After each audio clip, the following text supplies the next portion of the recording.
Merkantilisme adalah teori sekaligus praktik ekonomi yang menyatakan bahwa kesejahteraan suatu negara hanya ditentukan oleh banyaknya aset atau modal yang disimpan oleh negara yang bersangkutan, dan bahwa besarnya volume perdagangan global teramat sangat penting.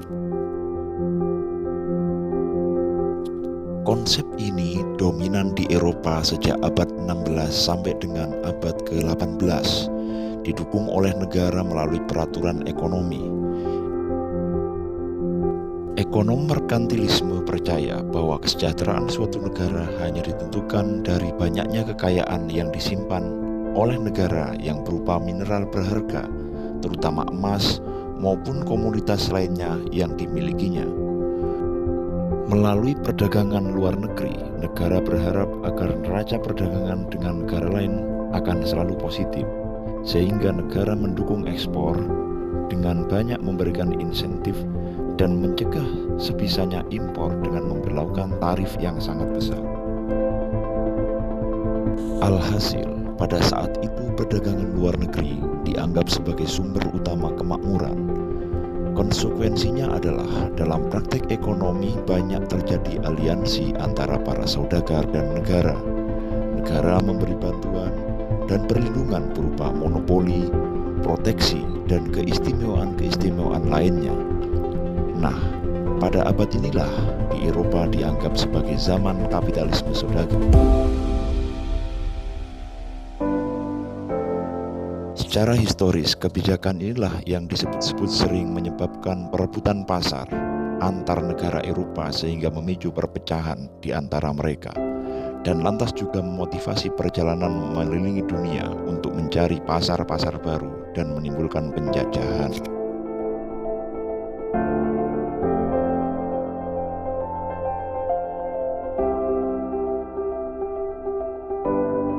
Teori merkantilis bervariasi dalam penerapannya dan berkembang dari waktu ke waktu. Namun tarif tinggi, terutama pada barang-barang manufaktur, merupakan fitur yang hampir universal dari kebijakan merkantilis.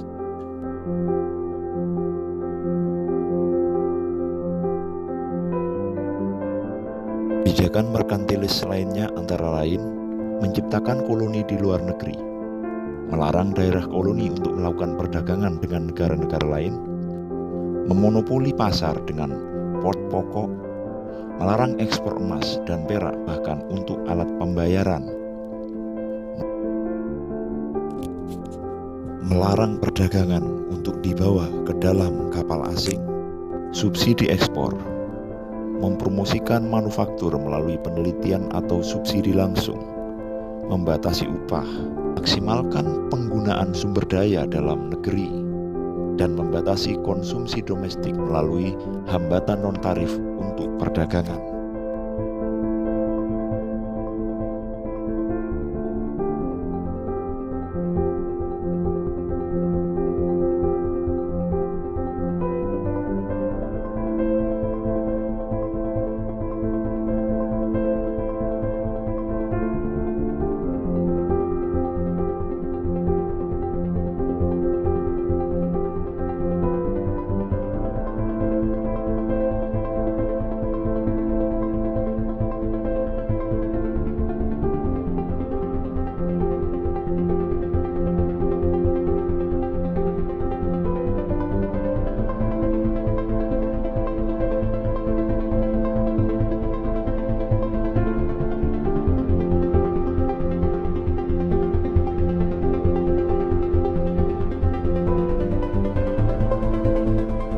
Tugas kelompok.